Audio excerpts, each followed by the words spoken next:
ओडिशा राज्य रेशम गवेषणा और प्रशिक्षण संस्था पक्षर टसर पोषक प्रक्षणसरी और यार परिचालन विषय उपरे प्रथम कृषक प्रशिक्षण कार्यक्रम शुभारंभ।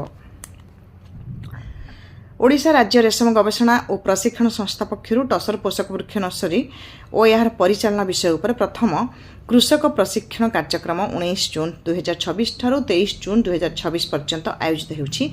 ଏହି ସଂସ୍ଥାର ଅତ୍ୟାଧୁନିକ ପ୍ରଶିକ୍ଷଣ ଭବନ ରେଶା ଭବନର ଉଦ୍ଘାଟନ ଗତ 24 ଫେବୃଆରୀ 2026 ତାରିଖରେ ଭୁବନେଶ୍ୱର ସ୍ଥିତ ଜନତା ମଇଦାନରେ ଆୟୋଜିତ ଭବ୍ୟ ତୋଷାଳିତ ସ୍ୱଦେଶୀ ମେଳା ଅବସରରେ କରାଯାଇଥିଲା। ଏହି ପ୍ରଶିକ୍ଷଣ କାର୍ଯ୍ୟକ୍ରମର ଉଦ୍ଘାଟନରେ ହସ୍ତତନ୍ତ ବୟନ ଓ ହସ୍ତଶିଳ୍ପ ବିଭାଗର ଆୟୁକ୍ତ ତଥା ଶାସନ ସଚିବ ଶ୍ରୀମତୀ ଗୁହା ପୁନମ ତାପସ କୁମାର ମୁଖ୍ୟ ଅତିଥି ଭାବରେ ଯୋଗଦାନ କରି ପ୍ରଥମ କୃଷକ ପ୍ରଶିକ୍ଷଣ କାର୍ଯ୍ୟକ୍ରମକୁ ଉଦ୍ଘାଟନ କରିବା ଅବସରରେ उल्लेख करथिले जे रेशम चाष एक वर्षव्यापी जीविकामूलक कार्यकलाप जहाँ चाषी मानकु लाभजनक आय प्रदान करिथाय।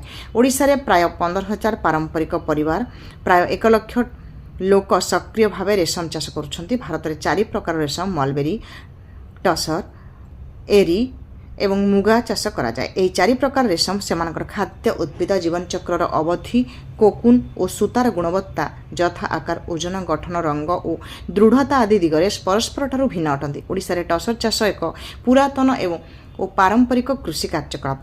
राज्यर 14टी पहाड़िया जिला मयूरभंज, बालेश्वर, केन्दुझर, सुंदरगढ़, देवगढ़, संबलपुर, ढेंकानाल, अनुगुल, जाजपुर, बौद्ध, सोनपुर, कलाहांडी, नुआपड़ा और नवरंगपुर रे 46,828 रु अधिक अनुसूचित जाति और अनुसूचित जनजाति परिवार टसर चाष सह जड़ित अछंती। प्रतिवर्ष 50,000 रु अधिक टसर कोकुन उत्पादन हेउथिबा बेले आदिवासी चाषी माने अत्यल्प विहन निवेश प्राय 6 कोटी टंका आय करुछंती।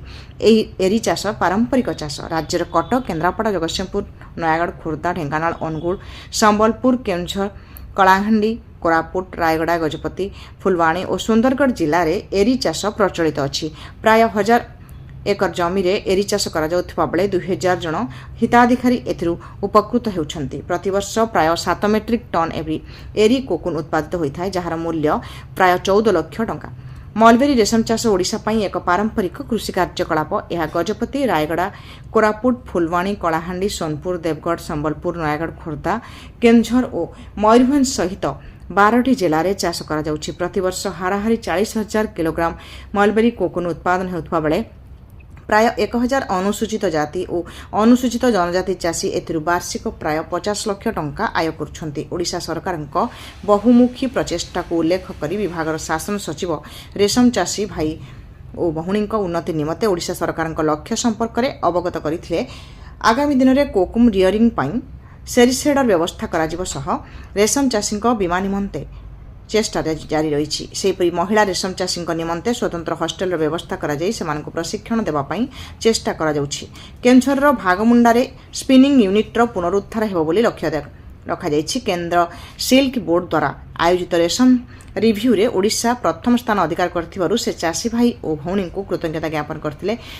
सेहीपरि बयन शिल्प और हस्ततंत्र विभाग निर्देशक सोमेश कुमार उपाध्याय उल्लेख करथिले जे मुख्यमंत्री रेशम विकास योजना अधीन रे आगामी 5 वर्ष रे सरकार 274 कोटी टंका विनियोग करी एही 4 प्रकार रेशमर विकास कराजिबाकू लक्ष्य रखा जाइछि। गोटे वर्ष मध्य 11टी प्रशिक्षण कार्यक्रम माध्यम 165 जन को मातृभाषा रे प्रशिक्षण दिया जिबार लक्ष्य रखा जाइछि। एही अवसर रे एक ऑडियो विजुअल प्रेजेंटेशन रखा जाइतिला जेउथरे करुणा सिल्क, पुरीर अम्लान करुणा शिल्प वस्त्रालय, केन्दुझर टसर शिल्प पार्क विषय में दर्शा जाइतिला। विभागर आयुक्त तथा शासन सचिव और बयन शिल्प और हस्ततंत्र विभाग निर्देशक एक पेड़ माक नाम अधीन वृक्षारोपण करथिले। एही अवसर में आयोजित प्रदर्शनी को अतिथि माने बुली देखुथिले।